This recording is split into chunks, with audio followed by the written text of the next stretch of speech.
Good afternoon, welcome to good health. ఈ రోజు మనం డిస్కస్ చేయబోయే topic asthma, allergy and sinus గురించి. మరి ఆస్తమా, ఎలర్జీ, సైనస్ ఎలాంటి వాళ్ళకి ఎక్కువగా వచ్చే ఛాన్స్ ఉంది, వచ్చినప్పుడు ఎలాంటి జాగ్రత్తలు తీసుకోవాలి, హోమియోలో ఎలాంటి ట్రీట్మెంట్ అవైలబుల్ ఉంది అని డౌట్స్ని క్లియర్ చేయడానికి డాక్టర్ అరుణ గారు పాజిటివ్ హోమియోపతి నుంచి వచ్చారు. ప్రజెంట్ మనతో పాటు ఉన్నారు. సో డాక్టర్ దాన్ని అడిగి తెలుసుకుందాం. Hello doctor. హలో అండి. సో ఆస్తమా మనం చాలా మందిలో చూస్తూ ఉంటాం జనరల్గా. మరి ఆస్తమా అంటే ఏంటి, ఎలాంటి వాళ్ళలో ఎక్కువగా చూస్తుంటాం? సో మేజర్గా ఆస్తమా చిన్నపిల్లల ఏజ్ నుంచి 40-45 ఎలాంటి ఏజ్ వాళ్ళలోనూ మనం చూస్తూ ఉంటామండి. సో దీనికి ఏజ్ లిమిట్ అనేది ఉండదు.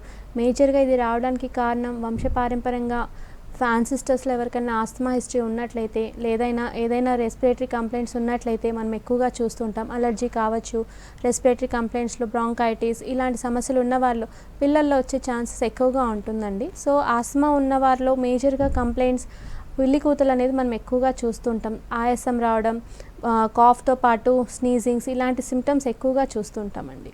సో ఆస్తమా అనేది అంటే జెనెటిక్ ఎఫెక్ట్గా ఎక్కువగా వచ్చే ఛాన్సెస్ చాలా మటుకు ఉంటుంది కాబట్టి అంటే ఎంతవరకు ఎక్స్పెక్ట్ చేయొచ్చు జనరేషన్ నుంచి జెనెటిక్ పరంగా ఆస్తమా ఎఫెక్ట్ అయ్యే ఛాన్సెస్ ఎంతవరకు ఉంటాయి? సో మేజర్గా ఒకప్పుడు తీసుకుంటున్న ఆహార పద్ధతులు, సెడెంటరీ లైఫ్ స్టైల్స్ కరెక్ట్గా ఉండేవి కాబట్టి అప్పట్లో ఆస్తమా హిస్టరీ చాలా తక్కువగా ఉండేదండి. ఇప్పుడు మనం తీసుకుంటున్న life style, basic sedentary life style, తీసుకుంటున్న ఆహారం ఏవి కరెక్ట్గా కాదు. Everything is polluted. సో ఈ మధ్య కాలంలో 50-60% జెనెటిక్ హిస్టరీ వల్ల కూడా వచ్చే ఛాన్సెస్ ఉంటుంది. And some time gene mutations ఫాదర్ది మనకు క్యారీ అయ్యే ఛాన్సెస్ ఉన్నట్టయితే సన్కి వచ్చే ఛాన్సెస్ ఉంటుంది. అట్ ద సేమ్ టైం మదర్కి ఏదైనా కంప్లైంట్స్ ఉన్నట్లయితే డాటర్కి వచ్చే ఛాన్సెస్ ఉంటుందండి. రైట్. మరి ఆస్తమా జెనెటిక్ పరంగా కాకుండా మధ్యలో కూడా వచ్చే ఛాన్సెస్ ఉంటాయి కాబట్టి మరి ఎలాంటి వాళ్ళలో ఎక్కువగా ఎక్స్పెక్ట్ చేస్తాం, ఏజ్లో ఎక్కువగా వచ్చే ఛాన్సెస్ ఉంటాయి? సో మేజర్గా ప్రెగ్నెన్సీ టైంలో మదర్ తీసుకున్న జాగ్రత్తల వల్లనే పిల్లలు ఎఫెక్ట్ అయ్యే ఛాన్సెస్ ఉంటుందండి. సో ఒకవేళ ప్రెగ్నెన్సీ టైంలో మదర్కి డయాబెటీస్ ఉన్నా, ఎక్కువగా బీపీ ఉన్నా, థైరాయిడ్, పీసీఓడీస్ ఇలాంటి కంప్లైంట్ వల్ల వాళ్ళ ప్రెగ్నెన్సీకి ఏదైనా ఇబ్బంది ఉన్నా, పుట్టబోయే పిల్లలకు బ్రాంకైటిస్ కానివ్వచ్చు, నిమోనియా ఎఫెక్ట్స్, లేకపోతే పుట్టిన ఒక 2-3 డేస్ వరకు జాండీస్ ఎఫెక్ట్ అవ్వడం వల్ల కూడా ఫర్దర్గా వాళ్ళు ఆఫ్టర్ 5-6 ఇయర్స్ తర్వాత జాండీస్ ఎఫెక్ట్ వచ్చే ఛాన్సెస్ ఎక్కువగా ఉంటుంది. సో ఈ జాండీస్ వల్ల కూడా ఆస్తమా వచ్చే ఛాన్సెస్ ఎక్కువగా ఉంటుందండి. So pneumonia, bronchitis, infections of lung, chronic obstructive pulmonary diseases ఇలాంటి డిసీజెస్ వల్ల కూడా ఫ్యూచర్లో ఆస్తమా వచ్చే ఛాన్సెస్ ఎక్కువగా ఉంటుందండి. రైట్. మన కాలర్ రెడీగా ఉన్నారు, రాజు గారు మెదక్ నుంచి. హలో నమస్తే రాజు గారు, మాట్లాడండి డాక్టర్ గారితో, ప్రాబ్లం చెప్పండి. ఓకే మేడం, నమస్తే చెప్పండి మేడం. నమస్తే అండి. నమస్తే మేడం, నా పేరు రాజు. నాకు జెనెటిక్స్ ప్రాబ్లం ఉంది. ఓకే.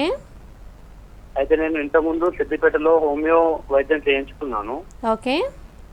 నాకు దాదాపు ఒక 10-12 ఇయర్స్ నుండి ప్రాబ్లం ఉంది. ఓకే. మొదట్లో కొన్ని రోజులు హోమియో మెడిసిన్ వాడాను, తగ్గింది. మళ్ళీ 2 ఇయర్స్ తర్వాత మళ్ళీ మొదలయ్యింది. ఓకే. మళ్ళీ వేరే హాస్పిటల్లో చూపించుకున్నాను, ఓకే. తగ్గింది. నాకు ఈ దుమ్ము కానీ, చల్ల వాతావరణంలో కానీ, బండి మీద వెళ్తే చల్లటి గాలి వస్తే ఆటోమేటిక్ గా ముక్కు దిబ్బలు పట్టేసినట్టు ముక్కు కారడం, ఈ కళ్ళ నుండి నీళ్లు రావడం జరుగుతుంది. ఓకే. ఈ హోమియో మెడిసిన్ నేను 6 నెలలు కోర్సు, 3 నెలల కోర్సు వాడాను. ఓకే. ఇప్పుడు ఈ సమ్మర్ కాబట్టి ఎటువంటి ప్రాబ్లం లేదు. ఓకే. చల్లగా ఐస్ క్రీమ్ కానీ, చల్లటి నీళ్లు కానీ తాగితే మళ్ళీ కొద్దిగా ఇబ్బంది అవుతుంది. ఈ వింటర్ లో కానీ, మన వానాకాలంలో కానీ చాలా ఇబ్బంది అవుతుంది. ఈ హోమియో వాడినా కూడా 1 ఏడాది 2 ఏడాది తర్వాత మళ్ళీ నాకు ఆటోమేటిక్ గా వచ్చేస్తుంది. పూర్తిగా నాకు రాకుండా ఉండాలంటే ఎన్ని నెలలు వాడాలి, ఎలా వాడాలో ఒకసారి చెప్తాను. సో మేజర్గా మీకున్న కంప్లైంట్ని అలర్జిక్ రైనైటిస్ అని అంటారండి. బాడీలో అలర్జెన్స్ ఉన్నంత వరకు మీ కంప్లైంట్స్ 1 ఇయర్కి ఒకసారి, 2 ఇయర్స్కి ఒకసారి రిపీట్ అవుతూనే ఉంటుంది. సో కంప్లీట్గా మీ బాడీలో ఉన్న అలర్జెన్స్ రిమూవ్ అయ్యేంత వరకు మీ ట్రీట్మెంట్ యూజ్ చేయాల్సి ఉంటుంది. సో హోమియోపతి వైద్యంలో కూడా స్పెసిఫిక్ ట్రీట్మెంట్, కాన్స్టిట్యూషనల్ ట్రీట్మెంట్ అని 2 విధాలుగా ఉంటుంది. సో మీరు బయట యూజ్ చేసిన మెడిసిన్ స్పెసిఫిక్ ట్రీట్మెంట్ కావచ్చు, అంటే కంప్లైంట్ రెడ్యూస్ అయినంత వరకే ట్రీట్మెంట్ అందుబాటులో ఉంటుంది. దెన్ మళ్ళీ కంప్లైంట్స్ మీరు పులుపు తిన్నా, స్వీట్స్ ఎక్కువగా తీసుకున్న, నెయ్యి పదార్థాలు, మాయిస్ట్ థింగ్స్, కూల్ థింగ్స్ ఇలా తీసుకున్నప్పుడు మళ్ళీ మీకు సిమ్టమ్స్ రిపీట్ అయ్యే అవకాశం ఉంటుంది. అలా కాకుండా యాటిట్యూడ్, బిహేవియర్, శారీరక తత్వాన్ని బట్టి కాన్స్టిట్యూషనల్ థెరపీ తీసుకున్నట్లయితే మీ సమస్యలు ఎప్పటికీ రాకుండా ఉంటుందండి. రైట్. మనకు నెక్స్ట్ కాలర్ రెడీగా ఉన్నారు, అశోక్ గారు కరీంనగర్ నుంచి. హలో నమస్తే అశోక్ గారు. నమస్తే మేడం, చెప్పండి, ప్రాబ్లం చెప్పండి డాక్టర్ గారికి. మేడం, మా వైఫ్ కు దగ్గు వస్తుంది. అయితే ఆస్తమా అనుకుంటే ఆస్తమా, డాక్టర్ అయిపోతే ఆస్తమా అంటే రాష్ట్రం గారు అసలు హోమియో వాడినా, ఇప్పుడు అలోపతి వాడినాము, ఆయుర్వేదిక్ అయినా ఇక్కడ తక్కువ అవుతుంది. ఓకే. మీ సమస్య ఎప్పటి నుంచి ఉందండి? ఆ టెస్ట్ కూడా టెస్ట్ చేసినా దేంట్లో ఏం లేదు. ఓకే, మీకున్న ప్రాబ్లం ఆస్తమా అండి, చిన్న సమస్య కాదు. క్రానిక్ కంప్లైంట్స్ అంటే ఆస్మా అక్యూట్ కండిషన్ నుంచి క్రానిక్ కండిషన్గా మారినప్పుడు చిన్న ట్రీట్మెంట్తో సరిపోదు. కొన్ని ఇయర్స్ వాడినట్లయితే మీకు లోపలున్న డిస్టర్బెన్సెస్ అనేది తగ్గే అవకాశం ఉంటుంది. ఆస్తమా అంటే లంగ్స్ వరకు ఇన్ఫెక్షన్ చేరుకున్నట్టు, దానివల్ల మీకు ఆయాసం రావడం, పిల్లి కూతలు రావడం ఇలాంటి సిమ్టమ్స్ ఎక్కువగా చూస్తూ ఉంటాం. సో మనం తీసుకునే ట్రీట్మెంట్లో ఖచ్చితంగా లోపలున్న రోగనిరోధక శక్తి పెంచుకునేటట్టు మనం ట్రీట్మెంట్ తీసుకోవాల్సి ఉంటుందండి. సో మీరు హోమియో వైద్యం యూస్ చేసినట్లయితే ఖచ్చితంగా మీకు లోపలున్న అలర్జిక్ కండిషన్ రెడ్యూస్ అయ్యే ఛాన్సెస్ ఎక్కువగా ఉంటుంది. ఇమ్యూనిటీ పవర్ ఖచ్చితంగా పెరుగుతుంది. సో ఆస్మాటిక్ కంప్లైంట్స్ ఖచ్చితంగా రెడ్యూస్ అవుతాయండి. రైట్ డాక్టర్ గారు, మరి ఇంతకుముందు కాలర్ చెప్పినట్టు ఆస్తమా అనేది ఒకసారి స్టార్ట్ అయ్యాక మరి లైఫ్ లాంగ్ సఫర్ అవ్వాల్సిందే అంటారా? ఎస్, ఆల్మోస్ట్ అలానే ఉంటుందండి. సో ఆస్మా ఫస్ట్ 5 years లోపు పిల్లలకి అటాక్ అయినట్లయితే ఒక 10 years డిస్టర్బ్ చేయకపోవడం జరుగుతుంది. మళ్ళీ 20 years అంటే వాళ్ళ ఏజ్ బట్టి, వాళ్ళు తీసుకునే ఆహారం బట్టి అప్పుడో ఇప్పుడో లైఫ్ టైంలో డిస్టర్బ్ చేసే ఛాన్సెస్ ఎక్కువగా ఉంటుంది. సో వాళ్ళు తీసుకునే ఆహారం కూడా చాలా ఇంపార్టెంట్. వాళ్ళు యూస్ చేసిన లైఫ్ స్టైల్, ఓవర్ వెయిట్ ఇలాంటి కండిషన్స్ వల్ల ఖచ్చితంగా మళ్ళీ 35 తర్వాత కావచ్చు, 25 తర్వాత కావచ్చు, అప్పుడో ఇప్పుడు ఆస్మాటిక్ అటాక్స్ డిస్టర్బ్ అయ్యే ఛాన్సెస్ ఎక్కువగా ఉంటుందండి. సో ఇలాంటి వారు వాళ్ళకి ఆస్మా హిస్టరీ ఉందని తెలుసుకున్నప్పుడు ఖచ్చితంగా వాళ్ళు కొన్ని థింగ్స్కి అవాయిడ్ చేసినట్లయితే కంప్లైంట్స్ కొంత విధంగా తగ్గే ఛాన్సెస్ ఉంటాయి. రైట్, మీరు ఇంతకుముందు చెప్పినట్టు ఆస్తమా అనేది లాంగ్ పీరియడ్ ఉండే ఛాన్సెస్ ఉంటుంది అంటున్నారు కాబట్టి మరి అల్లోపతి వాడితే సైడ్ ఎఫెక్ట్స్ కూడా మరి అన్ని ఇయర్స్ టాబ్లెట్స్ వాడడం వల్ల ఎక్కువగా ఛాన్సెస్ ఉంటాయి కాబట్టి మరి హోమియోలో ఎలాంటి ట్రీట్మెంట్ అవైలబుల్ ఉంది? సో మేజర్గా ఆస్మా అనేది అక్యూట్ కండిషన్ నుండి క్రానిక్ కండిషన్కి వెళ్ళే ఛాన్సెస్ ఉంటుంది. ఆస్మా అనేది ఊపిరితిత్తుల్లో ఉన్న ఆల్వియోలర్ సైల్ డిస్టర్బ్ అవ్వడం వల్ల వచ్చే సమస్య. సో మనకు కార్బన్ డైఆక్సైడ్ లెవెల్స్ ఎక్కువ అయిపోయి ఆక్సిజన్ లెవెల్స్ తగ్గిపోవడం వల్ల ఆయాసం ఎక్కువగా వస్తుంది. సో గాలి లేకపోవడం వల్ల షింకింగ్ ఆఫ్ సెల్స్ అంటే లోపలున్న ఊపిరితిత్తులు క్షీణించే అవకాశం ఎక్కువగా ఉంటుంది. సో లోపలున్న బ్రాంకస్ వాపు చెందడం వల్ల ఇలాంటి కంప్లైంట్స్ ఉండడం వల్ల మనం ఎక్కువగా ఇంగ్లీష్ మెడిసిన్స్కి డిపెండ్ అవుతాం. ఇన్హేలర్స్ కావచ్చు, పఫ్స్ కావచ్చు, రోటో క్యాప్స్ ఇలాంటి మెడిసిన్స్ మనం తీసుకోవడం వల్ల తాత్కాలికంగా మాత్రమే మనకు రిలీఫ్ దొరుకుతుంది. సో మనం తీసుకున్నప్పుడు వెంటనే మనకు ఎక్స్టర్నల్ ఎయిర్ అవైలబుల్ అవుతుంది. దెన్ అగైన్ రోజు ఇలా డిపెండ్ అవ్వాల్సి వస్తుంది. ఫస్ట్ కొద్ది రోజులు మనకు వింటర్ సీజన్లో వాతావరణం మారినప్పుడు పులుపు తీసుకున్నప్పుడు వచ్చే ఛాన్సెస్ ఉంటుంది. లేటర్ ఆన్ ఆ కండిషన్ క్రానిక్ వెళ్ళిపోయినప్పుడు సమ్మర్ సీజన్లో కూడా ఆస్మాటిక్ కండిషన్స్ వచ్చే ఛాన్సెస్ ఉంటుంది. సో ఇలాంటి వారు హోమియోపతి వైద్యం యూస్ చేసినట్లయితే కాన్స్టిట్యూషనల్ థెరపీ ద్వారా ఆస్మా కంప్లీట్గా రెడ్యూస్ అయ్యే ఛాన్సెస్ ఉంటుందండి. రైట్, మన కాలర్ రెడీగా ఉన్నారు. నాగరాజ్ గారు వరంగల్ నుంచి. హలో, నమస్కారం అండి. నమస్తే నాగరాజ్ గారు, మాట్లాడండి డాక్టర్ గారితో. ప్రాబ్లం చెప్పండి. డాక్టర్ గారు నమస్కారం అమ్మా. నమస్తే అమ్మా. ఏం లేదమ్మా, ఇప్పుడు ఒక సంవత్సరం నుంచి చిన్న జలుబు, చిన్న వాతావరణ మార్పులు వచ్చినప్పటికీ లేదా ఒక చన్నీలను నెత్తిలో వంటి పోసుకున్నప్పుడు కానీ లేదంటే మామూలుగా ఏదైనా సర్దీ ఐటెం కానీ కూల్ డ్రింక్ తాగినా కానీ వెంటనే సర్దీకి వచ్చేస్తుందమ్మా. ఓకే, అదే బాగా ప్రాబ్లం ఉన్నది. దీనికోసం సమస్య ఎప్పటి నుంచి ఉందండి మీకు? 1.5 సంవత్సరం అవుతుందమ్మా. ఓకే, ట్రీట్మెంట్ ఎక్కడైనా చేయించుకున్నారా? లేదు, మామూలుగా జనరల్ గా మెడికల్ షాప్ లో పోయి తాత్కాలికంగా సర్దీ టాబ్లెట్లు మాత్రమే వాడుతున్నాం. మీ ఏజ్ ఎంత ఉంటుంది? 35. ఓకే, మీకున్న సమస్యని అలర్జిక్ రైనైటిస్ అని అంటారండి. సో అలర్జెన్స్ మన బాడీకి ఎంటర్ అయినప్పుడు ఇలాంటి సమస్యతో తరచూ బాధపడుతుంటాం. కొందరికి రెస్పిరేటరీ అలర్జీ వచ్చినట్లయితే కొందరికి స్కిన్ అలర్జీస్ వచ్చే ఛాన్సెస్. పులుపు తీసుకున్నప్పుడు, స్వీట్స్ ఎక్కువగా తీసుకున్నప్పుడు, తుమ్ములు, జలుబు, ముక్కు నుంచి కారడం, నోస్ బ్లాక్ ఇలాంటి కండిషన్స్ ఎక్కువగా చూస్తుంటాం. సో మనం సిట్రజిన్ కానీ యాంటీహిస్టమిన్ ట్యాబ్లెట్ వేసుకోగానే వెంటనే సిమ్టమ్స్ రిలీవ్ అవుతుంటాయి, మళ్ళీ కంప్లైంట్స్ వస్తూ ఉంటాయి. సో ఇలాంటి వారు హోమియోపతి మెడిసిన్స్, కాన్స్టిట్యూషనల్ థెరపీ ద్వారా ట్రీట్మెంట్ తీసుకున్నట్లయితే ఖచ్చితంగా మీకు కంప్లీట్గా సిమ్టమ్స్ రిలీవ్ అవుతాయండి. మీరు ఒకసారి పాజిటివ్ హోమియోపతికి వచ్చి కంప్లైంట్స్ వివరించండి. రైట్ డాక్టర్ గారు, చాలామంది ఆస్తమా పేషెంట్స్ ఇన్హేలర్ యూజ్ చేయకుండా ఉండలేరు. ఎవ్రీడే ఇన్హేలర్ వాళ్ళు యూజ్ చేయకుండా ఆల్మోస్ట్ నిద్రపోరని చెప్పొచ్చు. మరి ఏంటి అంతే ఇన్హేలర్ యూజ్ చేయకుండా మరి ఎలా వాళ్ళు ఆస్తమా నుంచి బయటపడవచ్చు? సో మేజర్గా ఆస్తమా అనేది లోపల జరుగుతున్న లంగ్ ఇన్ఫెక్షన్ వల్ల వస్తుందండి. సో లోపల ఉన్న ఊపిరితిత్తులు ఇన్ఫెక్షన్ వల్ల ఈ కంప్లైంట్ రావడం వల్ల ఇన్హేలర్ రోజు డిపెండ్ అవ్వాల్సి వస్తుంది. కొందరైతే రోజులో 5 to 6 times తీసుకుంటే కానీ వాళ్ళకు ఆర్టిఫిషియల్ గాలి చేరకపోవడం, దానివల్ల ఆయాసం, రాత్రిపూట పిల్లల కూతలు ఇలాంటి కంప్లైంట్స్ ఎక్కువగా వస్తుంది. సో తెమడ రావడం, గ్రీనిష్, yellowish కలర్, ఒక్కొక్కసారి రెడ్డిష్ కలర్లో కూడా వస్తుంది. సో ఇలాంటి వారు చాలా సివియర్ కండిషన్ ఆఫ్ ఆస్తమాలో ఉన్నట్టు తెలుస్తుందండి. సో ఇలాంటి వారు ఆ మెడిసిన్స్తో పాటు హోమియో మెడిసిన్ యూస్ చేసినట్లయితే వాళ్ళ ఇంటెన్సిటీ ఆఫ్ ఇన్హేలర్స్ మెల్లగా రెడ్యూస్ చేయిస్తూ కంప్లీట్గా ఇన్హేలర్స్కి దూరంగా ఉండొచ్చండి. రైట్ డాక్టర్ గారు, ఇక అలర్జీ విషయానికి వచ్చినట్లయితే మరి ఎన్ని టైప్స్ ఆఫ్ అలర్జీస్ ఉంటాయి, ఎవరిలో ఎక్కువగా వచ్చే ఛాన్సెస్ ఉంటాయి? ఈ అలర్జీస్ అనేవి చాలా తరచుగా చూస్తుంటామండి. సో సమ్మర్ సీజన్లో స్కిన్ అలర్జీస్ ఎక్కువ చూస్తుంటాం. వింటర్ సీజన్లో రెస్పిరేటరీ అలర్జీస్ ఎక్కువ చూస్తుంటాం.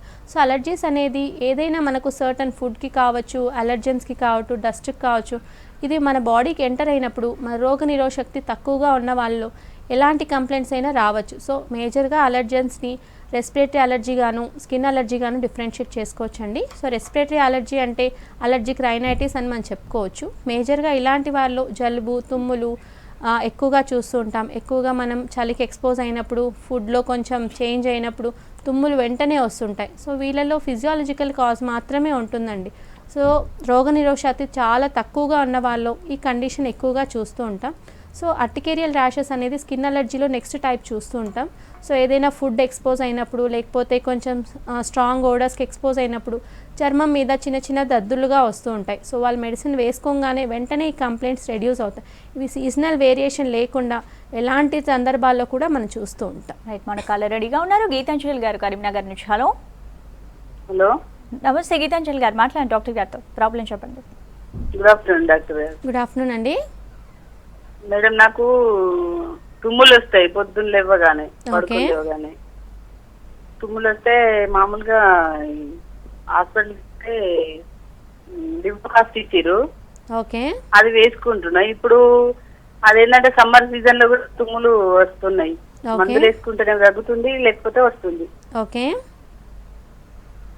మెడిసిన్ వేసుకుంటే తుమ్ములు తగ్గుతున్నాయి, లేకపోతే మళ్ళీ వేసుకోకపోతే 4 రోజుల తర్వాత మళ్ళీ స్టార్ట్ అవుతున్నాయి తుమ్ములు. మీకు ఈ సమస్య ఎప్పటి నుంచి ఉందండి? ఈ సమస్య ఒక 2-3 సంవత్సరాల నుంచి ఉంది. ఓకే, 2-3 సంవత్సరాలు మేడం. ఏజ్ ఎంత ఉంటుందండి మీది? 38. ఓకే, సో మేజర్గా ఇలాంటి కండిషన్ని అలర్జిక్ రైనైటిస్ అని చెప్పుకుంటారు. సో దీంట్లో ప్యాథాలజికల్ కాజ్ ఏది ఉండదండి. జస్ట్ మన పోప్ సామాన్లకు కావచ్చు, ఎక్కువగా డస్టింగ్ చేసినప్పుడు, బయట ఎన్వైరన్మెంట్కి ఎక్స్పోజ్ అయినప్పుడు ఇలాంటి కండిషన్స్ ఎక్కువగా ఉంటుంది. సో చల్లటి వస్తువులు కొన్ని థింగ్స్ మనం అవాయిడ్ చేసినట్లయితే ఎటువంటి కంప్లైంట్స్ ఉండవు. ఇలాంటి వాళ్ళు వాళ్ళ డైలీ లైఫ్ స్టైల్ని మార్చుకొని వాకింగ్, తీసుకునే ఆహారంలో ఎక్కువగా జ్యూసెస్, ఫైబర్ డైట్ మెయింటైన్ చేసినట్లయితే ఎటువంటి మెడికేషన్ అవసరం లేకుండానే వాళ్ళ కంప్లైంట్స్ రిలీవ్ అయ్యే ఛాన్సెస్ ఉంటుంది. ఒకవేళ కంప్లైంట్స్ వాళ్ళకు సివియర్ కండిషన్లో ఉన్నట్లయితే ఇంగ్లీష్ మెడిసిన్స్ కంటే హోమియో యూస్ చేసినట్లయితే ఏ సైడ్ ఎఫెక్ట్ లేకుండా కంప్లైంట్స్ కంప్లీట్గా రిలీవ్ అవుతాయి. రైట్ డాక్టర్ గారు, చాలామంది ఎలర్జీ కానివ్వండి, ఆస్తమా కానివ్వండి, ఏ విషయానికి వచ్చినా సరే హోమియో ట్రీట్మెంట్ అనేది side effects, without side effects అయినా సరే మరి ట్రీట్మెంట్ చాలా స్లోగా ఉంటుంది, స్లోగా తగ్గే ఛాన్సెస్ ఉంది అంటారు. మరి దీని గురించి ఏం చెప్తారు? సో మేజర్గా హోమియోపతి మెడిసిన్స్ యాక్ట్ స్లోలీ. ఎందుకు అంటే homeopathy medicines first intensity of disease కనుక్కోవడానికి జరుగుతుందండి. సో బాడీలో ఉన్న రూట్ కాజ్ రిమూవ్ చేయడానికి మెడిసిన్ హెల్ప్ చేస్తుంది. So until and unless root cause బాడీలో ఉన్నంత వరకు కంప్లైంట్స్ మళ్ళీ రిపీట్ అవుతూనే ఉంటాయి. అలా కాకుండా ఇంగ్లీష్ మెడిసిన్స్ మనం వేసుకుంటే కంప్లైంట్స్ వెంటనే రిలీవ్ అవుతాయి. అది రిలీవ్ అయినాయని మనం అనుకుంటాం, కానీ సిమ్టమ్స్ని సప్రెస్ చేయడం జరుగుతుంది, అంటే లోపలికి అణచివేస్తుంది. సో మనం వేసుకున్నాక 1 డే కంప్లైంట్ తగ్గిపోతాయి, మళ్ళీ నెక్స్ట్ డే మెడిసిన్ వేసుకుంటే కానీ సిమ్టమ్స్ మళ్ళీ తగ్గకుండా అవుతుంది. సో సప్రెషన్ వల్ల ఏంటంటే డైలీ ఆ మెడిసిన్స్కి అడిక్ట్ అవ్వాల్సి వస్తుంది. అలా కాకుండా హోమియోపతి మెడిసిన్స్ యూస్ చేస్తే బాడీలో ఉన్న రూట్ కాజ్ రిమూవ్ చేయడం వల్ల కంప్లైంట్స్ ఎప్పుడు రిలీవ్ అనేవి రిపీట్ అవ్వకుండా ఉంటుంది. సో ఈ మెడిసిన్ స్లోగా వర్క్ చేసిన కంప్లీట్ క్యూర్ వరకు వర్క్ చేస్తుందండి. రైట్, స్కిన్ ఎలర్జీస్ కానివ్వండి, డస్ట్ ఎలర్జీస్, ఎనీ ఎలర్జీస్ అయినా క్లైమేట్ పరంగా అందరికీ వస్తూ ఉంటాయి కాబట్టి మరి ఎలర్జీస్ నుండి బయటపడడం ఎలా, ఎలాంటి జాగ్రత్తలు తీసుకోవాలి? సో మేజర్గా సీజనల్ ఎఫెక్ట్ అనేది చాలా ఎక్కువగా ఉంటుందండి. సో సమ్మర్కి తగ్గట్టు మనం ఎక్కువగా fibre diet, water, fruits, leafy vegetables ఇలాంటివి ఎక్కువగా తీసుకున్నట్లయితే ఎటువంటి స్కిన్ కంప్లైంట్స్ కానివ్వండి, డ్రైనెస్ ఆఫ్ స్కిన్, మాయిశ్చర్ తగ్గిపోవడం, ఎక్కువగా స్కిన్ బర్న్స్, సన్ బర్న్స్ ఇలాంటివి ఎక్కువ రాకుండా ఉంటుందండి. సో ఈ కంప్లైంట్స్, స్కిన్ అలర్జీస్ ఎక్కువగా సమ్మర్ సీజన్లోనూ, పీక్ వింటర్ సీజన్లోనూ ఎక్కువగా వస్తుంది. సో కంప్లీట్గా స్కిన్ డ్రై ఉన్న వాళ్ళకు మెల్నోసైడ్ డిస్టర్బెన్సెస్ ఎక్కువగా చూస్తుంటాం. సో వెంటనే వాళ్ళకు skin rashes with itching, burning sensation ఎక్కువగా ఉంటుంది. సో వాళ్ళు తీసుకునే డైట్ ఎక్కువగా వాటర్ కంటెంట్ ఉండేటట్టు, ఫైబర్ డైట్ ఎక్కువగా ఉన్నట్లయితే కరెక్ట్గా ఉంటుంది. వింటర్ సీజన్కి తగ్గట్టు వాళ్ళు తీసుకున్న, వింటర్ సీజన్లో దాహం ఎక్కువగా ఉండదు, అయినప్పటికీ కూడా మనం తీసుకునే వాటర్ ఎక్కువ important. At least 2 to 3 litres per day water తీసుకొని వింటర్ సీజన్లో మాయిశ్చరైజర్ లోషన్స్, మాయిశ్చరైజర్స్ ఇలాంటివి యూస్ చేసినట్లయితే ఎటువంటి కంప్లైంట్స్ లేకుండా ఉంటుందండి. రైట్ డాక్టర్ గారు, ఇక సైనస్ టాపిక్ వచ్చినట్లయితే మరి సైనస్ ఎవరిలో ఎక్కువగా చూస్తూ ఉంటాం? సో సైనసెస్ అనేది మన బాడీలో ముక్కుకి వెనుక భాగంలోనూ ముందర భాగంలోనూ 4 సైనసెస్ ఉంటాయండి. ఇవి యాక్చువల్లీ ఎయిర్ ఎక్స్చేంజ్కి హెల్ప్ చేస్తాయి. సో మనకు కామన్గా skin allergies, dust allergies, respiratory complaints ఉన్న వాళ్ళలో ఈ సైనసెస్ యాక్చువల్లీ బ్లాక్ అయిపోతుంటాయి మ్యూకస్ వల్ల. సో ఇలాంటి వారిలో సైనసైటిస్ అంటే ఇన్ఫ్లమేషన్ ఆఫ్ సైనస్ అని మనం చెప్పుకోవచ్చు. So temporal sinus, ethmoidal, sphenoid, maxillary సైనసెస్లో నీరు నిండిపోవడం వల్ల ఆ నీరు డ్యామేజ్గా ఉండడం వల్ల మ్యూకస్ లాగా ఫామ్ అవుతుంది. సో ఇలాంటివి ఎక్కువగా రోగనిరోధక శక్తి చాలా తక్కువ ఉన్న వాళ్ళు, చిన్నప్పుడు మేజర్గా ఎనీ హిస్టరీ ఆఫ్ కంప్లైంట్స్ అంటే ఫీవర్ ఫ్రీక్వెంట్గా వచ్చిన వాళ్ళు, జలుబు ఎక్కువగా ఉన్న వాళ్ళు ఎక్కువగా చూస్తుంటాం. ఫస్ట్ 5 ఇయర్స్లో నిమోనియా కానీ బ్రాంకైటిస్ వచ్చిన వాళ్ళు కూడా ఫ్యూచర్ అంటే 20-25 ఇయర్స్ తర్వాత సైనసైటిస్గా మారే అవకాశం ఉంటుందండి. మన కాలర్ రెడీగా ఉన్నారు, రమేష్ గారు కరీంనగర్ నుంచి. Hello hello madam. నమస్తే రమేష్ గారు, మాట్లాడండి డాక్టర్ గారితో, ప్రాబ్లం చెప్పండి. మేడం నమస్తే మేడం. నమస్తే అండి. ఆస్తమాకి అలర్జీకి ట్రీట్మెంట్ తీసుకోవాలి మేడం. ఓకే, మీకు ఆస్మా ఎప్పటి నుంచి ఉందండి? సీరియస్ ఉంది మేడం. ఓకే, ఎక్కడైనా చూయించుకుంటున్నారా? చూపించుకున్నాము, అయితే ఆయుర్వేదిలో తీసుకున్నాము, తగ్గలేదు. 4 months తీసుకున్నాము, తగ్గలేదు. ఓకే, ఎన్ని రోజులు చూయించుకున్నారండి? ఇప్పుడు కూడా ఉందండి asthma. Okay, first asthma start అయ్యేదండి డస్ట్ అలర్జీస్తోనూ, రెస్పిరేటరీ అలర్జీస్తోనూ కంప్లైంట్ స్టార్ట్ అవుతుంది. ఆస్మా రావడానికి బాడీలో చాలా టైం పడుతుందండి. అది వెంటనే ఆస్మాని మనం నిర్ధారించుకోలేం. జస్ట్ ఫస్ట్ కొందరికి జలుబుతోనూ ఫ్రీక్వెంట్గా కాఫ్ రావడం, కాఫ్లో తెమ్మడ వేరే కలర్ అంటే ఎల్లోయిష్, గ్రీనిష్, బ్రౌనిష్ కలర్తో స్టార్ట్ అయిపోయి మనం కరెక్ట్గా ట్రీట్మెంట్ తీసుకోలేకపోవడం వల్ల ఆస్తగా మారే ఛాన్సెస్ ఎక్కువగా ఉంటుంది. సో ఆస్తమా అక్యూట్ స్టేజ్ నుంచి క్రానిక్ స్టేజ్గా వెళ్ళిపోతుంది. సో క్రానిక్ స్టేజ్లో ఉన్నప్పుడు మనం 3 to 6 months ట్రీట్మెంట్ తీసుకుంటే సిమ్టమ్స్ రిలీవ్ అయ్యే అవకాశం ఉంటుంది. అలా కాకుండా ఒక క్రానిక్ పీరియడ్లో మీరు ట్రీట్మెంట్ తీసుకున్నట్లయితే ఎప్పుడూ మీకు ఆ ఎపిసోడ్స్ రాకుండా ఉంటుంది. ఫస్ట్ ఇది డిస్టర్బ్ చేసేది వింటర్ సీజన్లో. నెక్స్ట్ మనం కరెక్ట్గా ట్రీట్మెంట్ తీసుకోలేకపోవడం వల్ల సమ్మర్ సీజన్లో కూడా ఎఫెక్ట్ అవుతుందండి. సో మీ ఇన్హేలర్స్ యూస్ చేస్తూ హోమియో వైద్యం యూస్ చేయండి. ఖచ్చితంగా మీకు సిమ్టమ్స్ ఈ వింటర్లో ఎప్పుడూ లేకుండా ఉంటుంది. డాక్టర్ గారు, ఇక సైనస్ ఏజ్ వల్లైనా సరే సైనస్కి చాలా వీక్ అయిపోతూ ఉంటారు. సో మరి సైనస్ నుంచి బయటపడడం ఎలా, ఎలాంటి ట్రీట్మెంట్ అవైలబుల్ ఉంది? సైనసెస్ రావడానికి కారణం చిన్నప్పుడు టాన్సిలైటిస్ ఉన్నా కూడా వచ్చే ఛాన్సెస్ ఉంటుంది. యాడినాయిడ్స్ ఇలా పిల్లలు 10 years లోపు పిల్లలు బాధపడ్డ వాళ్ళతో 25-30 yearsలో సైనసైటిస్ వచ్చే అవకాశం ఉంది.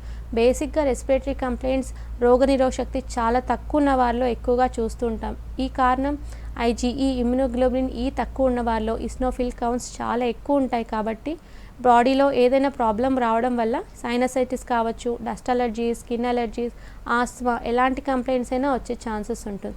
సో ఇలాంటి వారు ఫస్ట్ వాళ్ళ లైఫ్ స్టైల్ మోడిఫికేషన్ చేసుకోవడం చాలా అవసరం అండి. సో మేజర్గా వాళ్ళ వృత్తి అనేది మనం ఎక్కువగా డస్ట్కి ఎక్స్పోజ్ అవుతున్నామా, తీసుకునే ఆహారంలో కొన్ని మార్పులు చేసుకున్నట్లయితే ముందుగానే కంప్లైంట్స్ అంటే మన ఫ్యామిలీలో ఉన్నప్పుడు ముందుగానే కంప్లైంట్స్ని రిలీవ్ చేసుకోవచ్చు. అప్పటికి కూడా మనం ఎంత రిలీవ్ చేసుకున్నా జీన్స్ స్ట్రైట్ క్యారీ చేస్తుంది. కాబట్టి మనం ఇనీషియల్ స్టేజెస్లోనే ఫస్ట్ ట్రీట్మెంట్ తీసుకున్నట్లయితే సివియర్ కండిషన్కి వెళ్లకుండా ఉంటుంది. మన కాలర్ రెడీగా రమేష్ గారు వరంగల్ నుంచి. Hello hello madam. నమస్తే అండి, చెప్పండి, ప్రాబ్లం చెప్పండి డాక్టర్ గారు. నమస్తే మేడం. ఈ మధ్యలో నాకు ఆపరేషన్ కొరకు బ్లడ్ టెస్ట్ చేస్తే HbAg పాజిటివ్ వచ్చిందండి. హోమియోలో మొత్తం క్యూర్ కానీ స్టార్టింగ్ స్టేజ్లో ఉందన్న. ఓకే, HbAg పాజిటివ్ అనేది హెపటైటిస్ B, జాండీస్ ఎఫెక్ట్ అయిన వాళ్ళలో ఉంటుందండి. సో ఇది పాజిటివ్ అవడం 80 to 90% కష్టమేనండి. సో మేజర్గా ఇది సెక్షువల్ ట్రాన్స్మిషన్ వల్ల కావచ్చు, లేకపోతే బ్లడ్ ట్రాన్స్ఫ్యూషన్ వల్ల కూడా వచ్చే ఛాన్సెస్ ఉంటుంది. సో దాని గురించి మీరు టెన్షన్ పడాల్సిన అవసరం లేదు. ఒకసారి వైరల్ డీకోడింగ్ టెస్ట్ చేయించండి. మీ లోపల ఉన్న వైరస్ యాక్టివ్గా ఉందా లేకపోతే పాజిటివ్ స్టేజ్లో ఉందా తెలుసుకోండి. ఒకవేళ యాక్టివ్ స్టేజ్లో ఉన్నట్లయితే మీ ట్రీట్మెంట్ తీసుకోవడం చాలా అవసరం. నెగిటివ్ షేడ్లో ఉన్నట్లయితే టెన్షన్ పడాల్సిన అవసరం లేదు. రైట్, మన కాలర్ రెడీగా ఉన్నారు, నాగేశ్వరరావు గారు ఖమ్మం నుంచి. హలో నమస్కారం మేడం గారు. నమస్తే నాగేశ్వరరావు గారు, మాట్లాడండి డాక్టర్ గారితో. మేడం గారు నమస్కారం అండి. నమస్తే. నాకు స్కిన్ ఎలర్జీ ఉంది మేడం. ఓకే, నాకు అది వచ్చేటప్పుడు మంటలాగా అనిపిస్తుంది, చివరిలాగా పైన పెద్దలాగా వచ్చి ఒక అర్ధగంట ఉంటుంది, ఓకే, మళ్ళీ వెళ్ళిపోతుంది మేడం. ఓకే, ఎక్కడెక్కడ ర్యాషెస్ ఉంటాయి? ఇచ్చారు, అది వాడుతూ నా 6 months అయింది. కానీ ఇంకా అట్లనే సీజన్ వస్తుంది మేడం. అన్ని దుక్కులా ఎట్లనే ఉంటుందా తగ్గట్లేదు ఏందో అవుతుంది మేడం. స్కిన్ ర్యాషెస్ వస్తూ ఉంటాయండి? మేడం గారు స్కిన్ ర్యాషెస్ వస్తూ ఉంటాయి మీకు? ఎక్కడన్నా కుర్చీకి అనుకున్నా, దేనికన్నా ఆనుకున్నా, లేకపోతే షెడ్ ఇచ్చి పడుకున్నా ఆటోమేటిక్ గా వస్తాయి మేడం. ర్యాషెస్ చీదర పెడుతుంది, మళ్ళీ వెళ్ళిపోద్ది, ఎర్రగా అవుతుంది ఆ చోట. ఓకే, మీకున్న కండిషన్ని అర్టికేరియా అని అంటారండి. So hyper sensitivity of skin వల్ల ఈ ప్రాబ్లం వస్తుంది. సో ఐజీఈ లెవెల్స్ చాలా తగ్గిపోవడం వల్ల ఎక్కువగా ఈ ప్రాబ్లం వస్తుంది. సో మీరు ఒకసారి కంప్లీట్ బ్లడ్ పిక్చర్ టెస్ట్ చేయించండి. వాటిలో ఏదైనా ప్రాబ్లం ఉన్నట్లయితే మీరు దానికి తగ్గట్టుగా ట్రీట్మెంట్ తీసుకుంటే ప్రాబ్లం కంప్లీట్గా తగ్గిపోతుంది. ఓకే డాక్టర్ గారు, చాలామంది అలర్జీ విషయంలో పడని ఫుడ్ ఏదైనా తిడితే బాడీ అంతా ఎలర్జీ వచ్చేస్తుంది, లైక్ బ్రింజాల్ కర్రీ కానీ ఇంకేదైనా పడని వస్తుంది. సో మరి ఏంటి అలా ఎలర్జీ స్ప్రెడ్ అవుతున్న వాళ్ళు మరి అలాంటి ఫుడ్ అవాయిడ్ చేయాలంటారు? మరి వాటికి ట్రీట్మెంట్ ఏంటి? సో మేజర్గా అలర్జెన్స్ చాలా రకాలు ఉంటాయండి. సో హిస్టమిన్స్ అనేవి మెనీ టైప్స్ ఉంటాయి. సో మనకి ఏ హిస్టమిన్ అయితే పడదో అలాంటి వాటికి దూరంగా ఉంటే కొంచెం బెటర్. అప్పటికి కూడా అంటే ఏ కంప్లైంట్ లేకపోయినా కూడా కొందరికి వంకాయ తింటే వంకాయలో ఉన్న హిస్టమిన్ బాడీకి నెగిటివ్గా ఉన్నట్లయితే ఇచ్చింగ్ వెంటనే స్టార్ట్ అవుతుంది. అండ్ కొందరు గోంగూర తినడం వల్ల కొందరికి మామూలుగానే పులుపు పడదు. సో ఇలాంటివి కొన్ని తీసుకోగానే ఏ కండిషన్ లేకుండానే వెంటనే ఇచ్చింగ్ కావచ్చు, తుమ్ములు కావచ్చు వస్తూ ఉంటాయి. సో ఇలాంటి వారు వాటికి దూరంగా ఉండడం కంటే అది ఎందుకు వస్తుంది మనం కొన్ని బ్లడ్ టెస్ట్ చేయించుకున్నట్లయితే దానికి తగ్గట్టుగా మనం యాంటీడోట్ తీసుకున్నట్లయితే ఎటువంటి కంప్లైంట్స్ ఫ్యూచర్లో లేకుండా ఉంటుంది. రైట్, మన కాలర్ రెడీగా ఉన్నారు. సంతోష్ గారు కరీంనగర్ నుంచి. Hello madam. నమస్తే సంతోష్ గారు, చెప్పండి ప్రాబ్లం చెప్పండి డాక్టర్ గారికి. మేడం నమస్తే. నమస్తే మేడం, నాకు ఆస్తమా ఉంది మేడం. ఓకే. అయితే నాకు 10 years నుంచి మొదలైంది. ఓకే. అయితే ఇప్పుడు నాకు వచ్చేసి 20 ఉంటుంది వయసు. ఓకే. అయితే మేము అగ్రికల్చర్ చేస్తాం. ఓన్లీ డస్ట్గా మనం తిరిగినప్పుడు మాత్రమే ఆస్తమా వస్తుంది. ఓకే. మిగతా టైంలో అంతా బాగానే ఉంటుంది. Only night. ఓకే. దాని పరిష్కారం ఏమైనా చెప్తారని. ఇన్హేలర్స్ వాడుతున్నారా మీరు? ఏంటి మేడం? ఇన్హేలర్ పఫ్స్ ఏమైనా వాడుతున్నారా? ఏం లేదు మేడం, ఓన్లీ వచ్చినప్పుడు మాత్రం ఇక్కడ మా విలేజ్ లో ఆర్ఎంపీ దగ్గర ట్రీట్మెంట్ అంతే. ఓకే. సో మేజర్గా ఆస్మా రావడానికి కారణం చిన్నప్పుడు మనకు నిమోనియా కానీ బ్రాంకైటిస్ కానీ చిన్నప్పుడు అంటే మీ మదర్ ఫీడింగ్లో ఉన్నప్పుడు కరెక్ట్గా ఫుడ్ తీసుకోకపోవడం వల్ల కూడా ఆస్మా వచ్చే ఛాన్సెస్ ఉన్నాయి. సో మీరు ఇప్పుడు 20 అంటున్నారు, 10 years నుంచే మీకు ఆస్మా ఉంది. సో 10 years నుంచి ఇప్పటివరకు కరెక్ట్గా ట్రీట్మెంట్ తీసుకోలేకపోవడం వల్లే 10 years నుంచి మీరు ఆస్మా సఫర్ అవుతున్నారు. సో కంప్లైంట్ వచ్చినప్పుడే ట్రీట్మెంట్ తీసుకోకూడదండి. కంప్లైంట్ లేకున్నా కూడా ఎప్పటికీ రాకుండా ఉండేటట్టు రూట్ కాజ్ రిమూవ్ చేసేటట్టు ట్రీట్మెంట్ తీసుకోవాల్సి ఉంటుంది. సో ఆర్ఎంపీ డాక్టర్స్ ఇచ్చే ట్రీట్మెంట్ మీకు సిట్రజిన్, మామూలుగా ఒక మల్టీవిటమిన్, ఇన్హేలర్స్ ఇలాంటివి ఇస్తూ ఉంటారు. అది వేసుకున్నప్పుడు మీకు కంప్లైంట్స్ తగ్గుతుంది. సో మళ్ళీ మీకు కంప్లైంట్స్ వస్తూనే ఉంటాయి. సో మీరు కంప్లీట్గా మెడికేషన్ బేస్డ్ ఆన్ లంగ్స్ అంటే ఇన్ఫెక్షన్ లోపల ఉన్న లంగ్స్లో ఉన్న ఇన్ఫెక్షన్ కంప్లీట్గా తగ్గించుకున్నట్లయితే మళ్ళీ ఎప్పుడు రాకుండా ఉంటుందండి. మీరు దగ్గరలో ఉన్న హోమియో క్లినిక్ విజిట్ అవ్వండి, ఖచ్చితంగా మీకు సిమ్టమ్స్ పూర్తిగా తగ్గుతాయి. రైట్ డాక్టర్ గారు, ఈ ఆస్తమా ఎలర్జీ లైక్ సైనస్ ఉన్న వాళ్ళు చాలా మందికి రెసిస్టెన్స్ పవర్ తక్కువగా ఉంటుంది కాబట్టి సో దాన్ని ఎలా పెంచుకోవాలి, ఎలాంటి డైట్ మెయింటైన్ చేయాలి, ఎలాంటి ఎక్సర్సైజ్ చేసి బ్రీతింగ్ ప్రాబ్లమ్స్ నుంచి బయటపడవచ్చు అంటారు? సో మేజర్గా ఇలాంటి వారు సో ఆస్మా, అలర్జీ, సైనసైటిస్ కాకుండానే ఫస్ట్ నుంచే మనం daily healthy life style maintain చేయడం చాలా అవసరం అండి. సో ఫస్ట్ లేవంగానే యోగా కానీ మెడిటేషన్ కానీ ఎక్సర్సైజ్, హెల్తీ వాక్ అనేది చాలా ఇంపార్టెంట్. పెయిన్స్ ఇవన్నీ ఓవర్ వెయిట్కి తగ్గట్టు, బాడీకి తగ్గట్టు, హైట్కి తగ్గట్టు వెయిట్ లేకపోవడం వల్ల కూడా ఆయాసం వస్తుంది. సో మనం ఆస్తమాని మిస్డయాగ్నోస్ చేసుకోవాల్సిన అవసరం లేదు. డైలీ ఒక 1/2 hour to 45 minutes వాకింగ్ చేసినట్లయితే బాడీ చాలా హెల్తీగా ఉంటుందండి. వర్క్ చేయాల్సిన ప్రాపర్ సెల్స్, వర్క్ చేయాల్సిన ప్రాపర్ ఆర్గాన్స్ కరెక్ట్గా వర్క్ చేస్తాయి. దానివల్ల ఏంటంటే మనం తీసుకుంటున్న ఆహారం, తీసుకుంటున్న వాటర్ ఎవ్రీథింగ్ కరెక్ట్గా డైజెస్ట్ అవుతుంది. నెక్స్ట్ మనం తీసుకోవాల్సింది sufficient water, at least 8 to 10 glasses of water winter సీజన్లో, 14 to 15 glasses of water in summer ఖచ్చితంగా తీసుకోవాల్సి ఉంటుంది. Fibre diet, healthy diet, fruits, leafy vegetables, dates, dry fruits ఇలాంటివి ఎక్కువగా తీసుకోవడం వల్ల మన రెసిస్టెన్స్ పవర్ పెరిగేటట్టు ఖచ్చితంగా ఇంప్రూవ్ అవుతుంది. అండ్ మనం చేస్తున్న ఆక్యుపేషన్ కూడా చాలా ఇంపార్టెంట్ అండి. ఇప్పుడు ఈ మధ్య కాలంలో మనం స్లీపింగ్ అవర్స్ కూడా చాలా తగ్గిపోయాయి. అట్లీస్ట్ 6 to 7 hours స్లీప్ అనేది చాలా ఇంపార్టెంట్. స్లీప్ లేకపోయినా కూడా బాడీ రెస్ట్లెస్ ఫీల్ అవుతుంది. ఆ రెస్ట్లెస్నెస్ వల్ల కూడా ఎటువంటి కంప్లైంట్ అయినా కూడా మనకు వచ్చే అవకాశం ఉంటుంది. సో రెస్ట్లెస్ ఫీలింగ్ లేకుండా ఉండాలి అంటే మినిమం స్లీప్ అనేది చాలా అవసరం.